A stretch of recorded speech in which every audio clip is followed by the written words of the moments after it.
It was a regular Sunday family dinner at my house in San Antonio, the kind we'd been doing for years.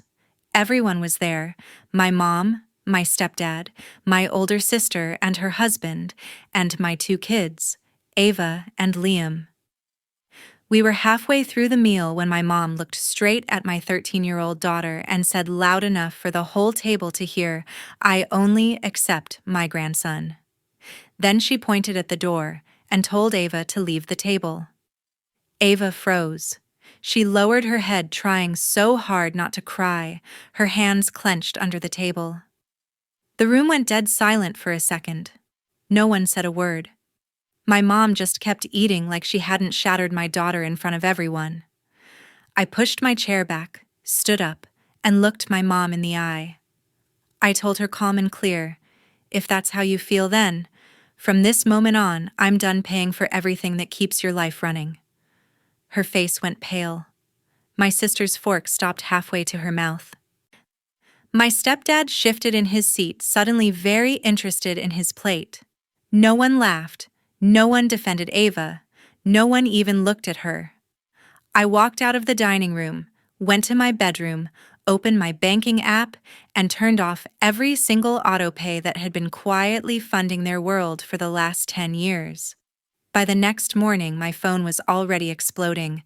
If you've ever had to choose between protecting your child and keeping the peace with family who never really saw you stay until the very end, hit like. If this hits close to home, subscribe for more real stories like this and drop a comment below. Have you ever had to draw that line to protect your kid? I read every single one. Let's get into it. Everything started changing 10 years ago, right after my divorce became final. The marriage had ended without much drama on the surface, but inside it left me feeling completely unmoored. I was suddenly raising two very young children on my own, trying to keep a routine for them, while everything familiar seemed to slip away. In those first months, I leaned heavily on family for emotional support, craving the stability and sense of connection that only they could provide at the time. My mom, Patricia Reynolds, everyone calls her Patty, had always been the one who held things together in her own way.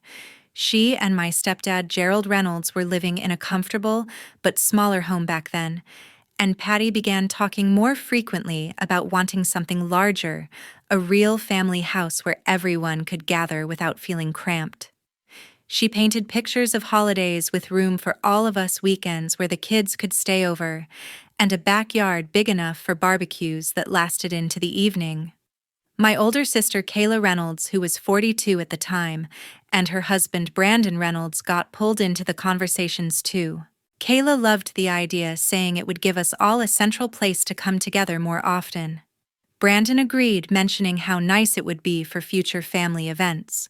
The plan felt warm and inclusive, something that could help heal the emptiness I was carrying after the divorce. Patty found a house in Alamo Heights, one of the quieter, tree-lined neighborhoods in San Antonio, with good schools nearby and plenty of space.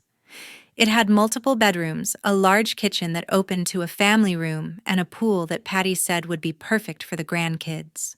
The excitement built as they put in an offer, but then the problems started with the lenders. Past spending choices had left some marks, and the bank kept asking for additional signatures to feel secure about the loan. One quiet afternoon, Patty asked if we could talk privately. She explained the situation without pressure, just laying out how close they were to making it happen and how much it would mean for the whole family. Hearing her describe it that way reminded me how much I needed that family closeness right then, how their presence had been a lifeline as I navigated being a single parent. I told her I would sign along with them. It felt like a natural way to contribute to strengthen the bond that was keeping me grounded. The day they closed on the house felt like a fresh start for everyone. We all helped with the move, unpacking boxes late into the night, laughing over where furniture should go. Ava and Liam explored the new rooms with wide eyes, claiming spots for their toys during visits. For a while, it truly seemed like the bigger house brought us closer, more impromptu dinners, longer weekends, Patty calling, just to see if we wanted to come swim. As time passed, the practical side settled into a pattern. The monthly payments for the house came due, and since my name was on the paperwork, I made sure they went through without issue. Utilities followed, then property taxes and the occasional repair. I handled them quietly, often before anyone else even noticed a bill had arrived. My job paid steadily, and I had no big expenses of my own, so it didn't feel like a burden at first. In fact, it gave me a quiet sense of purpose. Being the one who kept things running smoothly made me feel indispensable, especially when life had recently made me feel anything but. Patty would thank me with extra long hugs. Kayla would mention how lucky we all were to have the house, and the kids benefited from the extra space during their time there. Those small acknowledgments warmed me during a period when I needed reassurance more than ever. I continued living simply in my modest condo, driving the same practical car, putting money aside for Ava and Liam's future needs. Meanwhile, the house in Alamo Heights gradually filled with nicer things, updated lighting, new patio furniture, little touches that made it feel even more like the family center Patty had envisioned. No one ever brought up the payments directly. They just happened month after month. Without realizing it, I wasn't just helping anymore. I was holding everything up. A few years later, Kayla had this big idea that changed everything again. She had always loved baking, spending weekends experimenting with recipes that filled the house with warm smells everyone enjoyed. One day, she came to me excited about opening a small bakery focused on high-quality pastries and coffee, something upscale for the San Antonio area, where people would come not just for a quick bite, but for a real experience.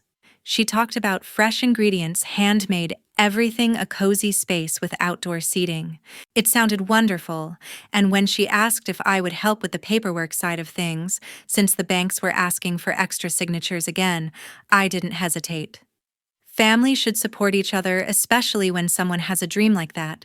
And I wanted Kayla to have the chance to build something of her own. The first location opened in a charming spot downtown, and it took off faster than anyone expected. Customers lined up for the croissants and specialty drinks, and soon Kayla was talking about a second place in another neighborhood. Then a third, and before long there were 4 bakeries spread across the city, each with its own loyal crowd. The growth felt organic, like the natural next step for something that started as a passion. As the business expanded, the expenses grew along with it: new equipment, staff, rent for better locations. I signed where needed and made sure payments went through smoothly, often handling them before Kayla even mentioned a due date. I paid without being asked, and over time, that became the pattern. The same thing happened with other parts of life. When Patty decided the house needed a kitchen remodel to match the family gatherings materials, and contractors got covered quietly. They booked trips to Hawaii one year, Europe the next, long cruises where everyone relaxed without worry, and those reservations just happened without discussion. I covered without complaint, seeing it as part of keeping things steady for all of us. Cars got upgraded too. Patty wanted something more comfortable for longer drives. Kayla needed reliable transportation between locations, and soon newer models sat in the driveways. Liam started at a private school with smaller classes and better programs, the kind that gave him opportunities I wanted him to have. Tuition and fees flowed out regularly, part of the routine. Through it all, I kept my own life simple. My condo stayed the same size, my car remained practical and paid off long ago, and most extra money went into savings for Ava and Liam's college funds or unexpected needs. I shopped sales, cooked at home, skipped the extras that others enjoyed. It didn't feel like sacrifice. It felt like my way of contributing the role I had settled into that made everything else possible. The bakeries became local favorites with lines on weekends and features in magazines. Patty hosted more events at the house, proud of how everything looked. Kayla worked hard managing the locations. Brandon helped with operations, and family celebrations grew bigger. No one ever sat down to go over budgets or divide costs. Things simply got taken care of and life moved forward. I paid without being asked. They booked without checking. I covered without complaint. The pattern repeated month after month, year after year, until it was just how things worked. Megan still drove the same route to work, prepared simple meals in her small kitchen, and tucked the kids in at night in rooms that hadn't changed much. Meanwhile, the world around the bakeries and the house expanded: new menu items, fresh paint, longer vacations, better schools. It all blended into daily life, accepted as normal. They stopped asking. They just assumed. One evening, a few months before that dinner, something small shifted everything for me. I was winding down after a long day helping Liam with homework, while Ava finished up in her room, when my phone buzzed with a notification I almost ignored. It was from a group chat I didn't recognize right away, but the participant list included Patty, Gerald, Kayla, and Brandon. I had been added briefly long enough to glimpse one message preview before being removed just as quickly. That kind of accidental glimpse happens sometimes, but this one lingered in my mind more than it should have. Instead of letting it go, I took a quiet step I hadn't considered before: creating a separate account and finding a way to view the conversation without anyone knowing.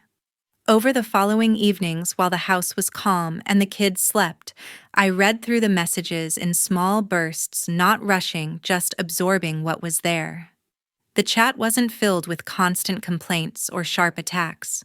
It was mostly everyday planning, upcoming trips, bakery schedules, little updates about the house. But threaded through it all was an assumption that stood out plainly. One line from Kayla captured it perfectly: as long as she keeps paying. The replies that followed were casual agreements, moving on to other topics, as if that statement was simply accepted fact, nothing worth debating. Reading those words didn't trigger an outburst of anger or a flood of tears. What settled over me was a profound disappointment, deeper and quieter than any dramatic reaction could have been. It felt like the final piece of a puzzle clicking into place, revealing a picture I had avoided seeing clearly for years. All the ways I had stepped in, handled things, kept everything steady. It wasn't viewed as partnership or even appreciation. It was just expected, like a service running in the background. I set the phone down and stared at the wall for a long time that night, letting the realization sink in without fighting it. There was no urge to confront anyone immediately or demand explanations. That wouldn't fit who I am, and it wouldn't change the underlying truth. Instead, a cool, steady resolve formed, the kind that comes when you finally accept something you've been denying. From the next day forward, I began preparing in practical ways. I pulled together every document that mattered: copies of agreements tied to the house, and the bakery's statements showing linked accounts, anything with my name carrying responsibility. I scanned them carefully, organized digital folders, and stored physical copies in a safe spot only I knew about. At the same time, I started redirecting funds gradually. Small, unnoticeable amounts moved into new accounts under my sole control, building separation without alerting anyone. Transfers happened during quiet moments at work or late at night, spaced out over weeks to avoid patterns that might raise questions. All the while, daily life continued exactly as before. Payments went out on schedule, no delays or interruptions. Weekend plans stayed intact. Conversations remained light when we spoke, and I showed up for family events with the same outward calm. Ava and Liam noticed nothing different in my routine, and that was intentional. I wanted stability for them above all. The disappointment didn't fade, but it transformed into clear-eyed determination. I saw the dynamic for what it had become, and I chose to protect my own future without announcing it yet. No rushing, no emotional scenes, just deliberate steps toward independence. That Sunday dinner was coming, and I was ready. The next morning, my phone started blowing up with notifications that arrived in a steady stream rather than all at once.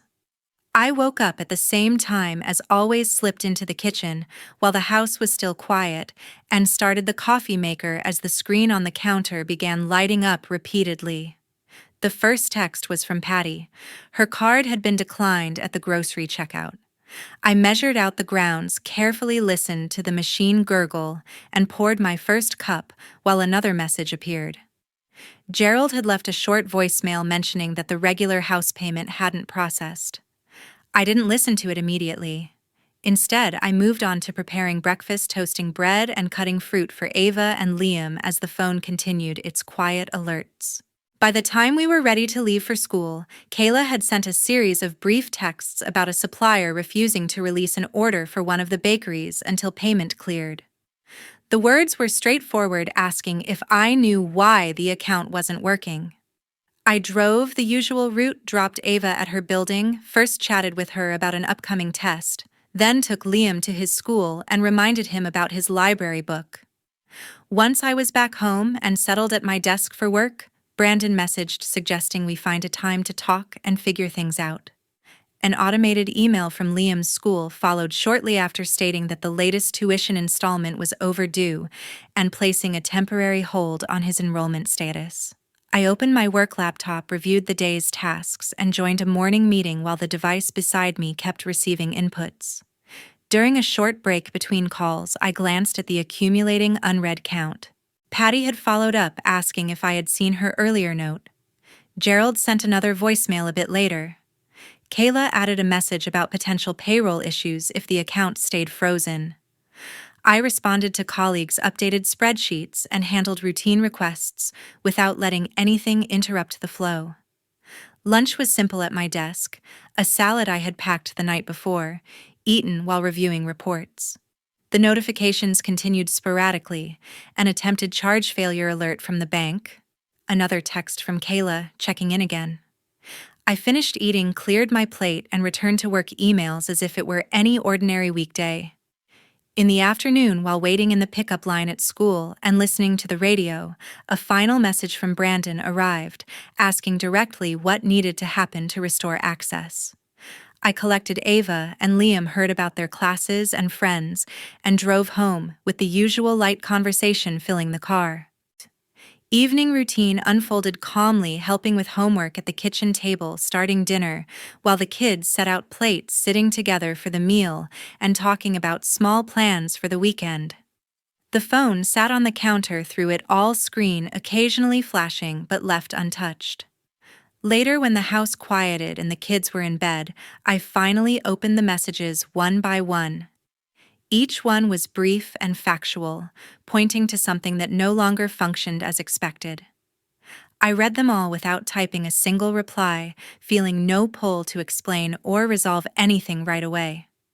The day had passed in familiar rhythms: coffee, school runs, work meals, bedtime, while on the other side, things were clearly shifting. That contrast brought an unexpected stillness inside me, a sense of space I hadn't known was missing. They finally noticed me when the money stopped. About a week later, the doorbell rang nonstop one Saturday afternoon, while I was in the living room folding laundry with Ava and Liam playing nearby. The sound was insistent, almost urgent, cutting through the quiet weekend rhythm we had settled into. I set down the clothes, walked to the door, and looked through the peephole to see Patty, Gerald, Kayla, and Brandon all standing on the porch, their faces tense and tired from what looked like little sleep. I opened the door slowly, letting them see I wasn't rushing to welcome them in. Patty stepped forward first, her voice already pleading as she asked if we could come inside and talk this through. Gerald stood close behind her, hands clasped, while Kayla fidgeted with her bag strap, and Brandon kept his gaze lowered. They looked like they had driven over together without planning what to say. Ava and Liam had stopped their game, watching from the hallway with wide eyes, sensing the shift in the air. I gave them a small nod to stay where they were, not wanting them pulled into the middle of this. Then I stepped aside, allowing the four of them to enter, and led them to the living room, where the unfolded laundry still sat on the couch. We stood for a moment in awkward quiet before anyone chose a seat. Patty sat first, perching on the edge of the cushion, and launched into an explanation about how everything had fallen apart so suddenly. She mentioned the house feeling unstable, the bakeries facing delays, and how no one understood why things stopped working overnight. Gerald added in a low tone that notices from lenders were arriving, and they just needed to get back on track as a family. Kayla's words overlapped her voice, rising as she described suppliers threatening to cut off deliveries and staff growing worried about pay. Brandon tried to steady the conversation, suggesting we all calm down and find a way forward that didn't leave anyone struggling. Their sentences ran together, voices layering in a way that made it hard to follow one thought fully, each focused on their own pressing concern. I listened without moving to sit, arms loosely crossed, feeling the presence of Ava and Liam just out of sight, but close enough to hear. That awareness anchored me more than anything else. When a natural pause finally came, I spoke evenly. "Everything you're asking for has my name on it." The words landed softly but firmly. Patty's mouth opened slightly. Gerald leaned forward as if to ask for clarification. Kayla's eyes narrowed in surprise, and Brandon met my gaze directly for the first time. They waited, expecting more details or negotiation, but I shifted the focus instead. What I can't move past is how Ava felt at that table last Sunday. She heard her grandmother say she wasn't accepted, and at 13 that cuts deep in ways no child should experience from family. That hurt matters more to me than any account or payment. Patty started to respond, saying it wasn't intended that way, and that emotions had run high. Gerald murmured something about everyone saying things they regret. Kayla insisted no one wanted the kids caught in this, and Brandon echoed that we could fix the practical side without letting it affect them further. I didn't argue the finances or pull out documents to prove points. There was no need for a long debate over who signed what or how much was involved. The line had been crossed in a way that went beyond money into trust and safety for my children, and that was where I held firm. The room grew quieter as they realized I wasn't offering solutions or compromises. Ava peeked around the corner once, and I caught her eye long enough to give a reassuring look before she slipped back. Liam stayed silent, absorbing the atmosphere without words. No one raised their voice or pushed harder. The conversation simply reached its end, the air heavy with what wasn't being said anymore. I stood up after a moment, walked to the door, and opened it. 10 years too late. They filed out one by one, Patty last with a lingering glance. No final pleas or dramatic exits, just the soft close of the door behind them. Silence filled the house after they left. 3 months later, a bright yellow foreclosure notice was posted for the house in Alamo Heights, and I heard about it through a simple forwarded photo from Patty with no accompanying text. The bakeries began to close in sequence, the first one locking doors when the lease couldn't be renewed, followed by another as inventory dwindled and foot traffic slowed to a trickle. The house encountered ongoing difficulties, with the bank statements arriving at regular intervals outlining missed deadlines and the steps ahead if balances remained unresolved. Gerald managed the correspondence, mostly reviewing terms and exploring possibilities, but the process advanced steadily without new resources appearing. Cars were put up for sale gradually, the more recent ones, finding buyers first replaced by reliable but older vehicles that required less upkeep.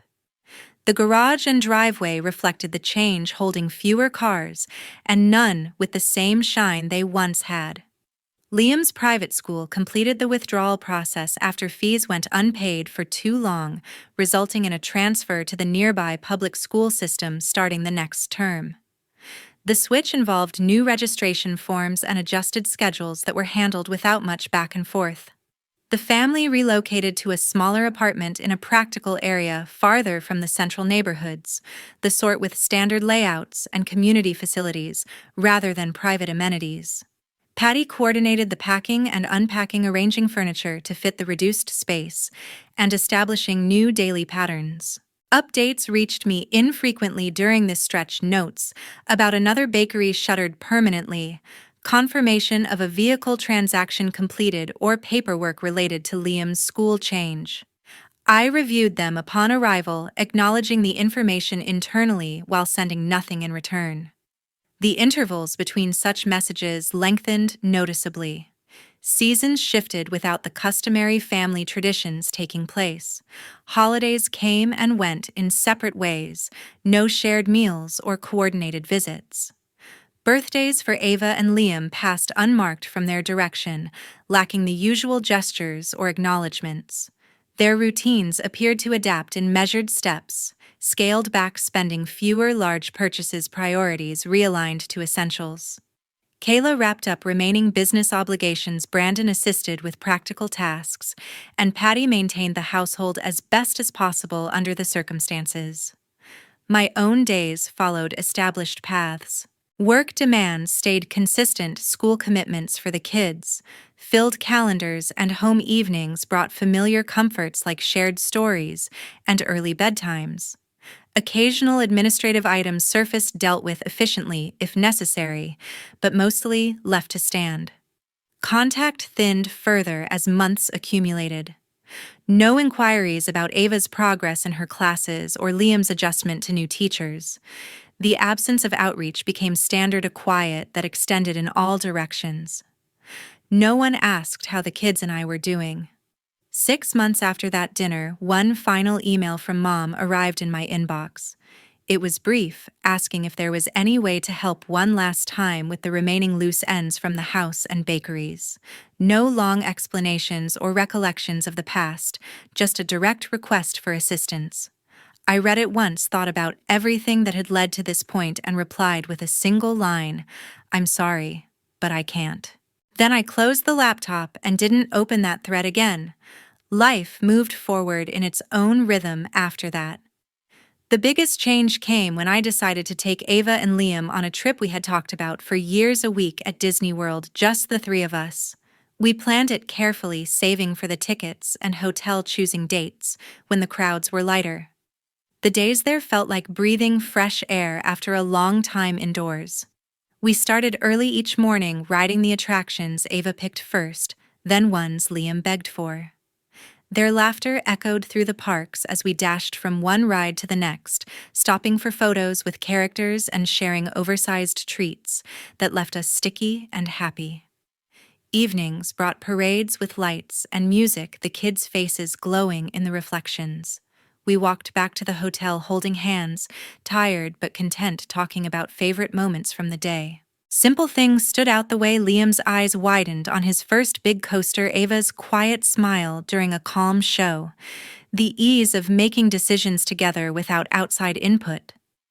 Being there with them, focused only on their joy, reinforced what had become clearest to me.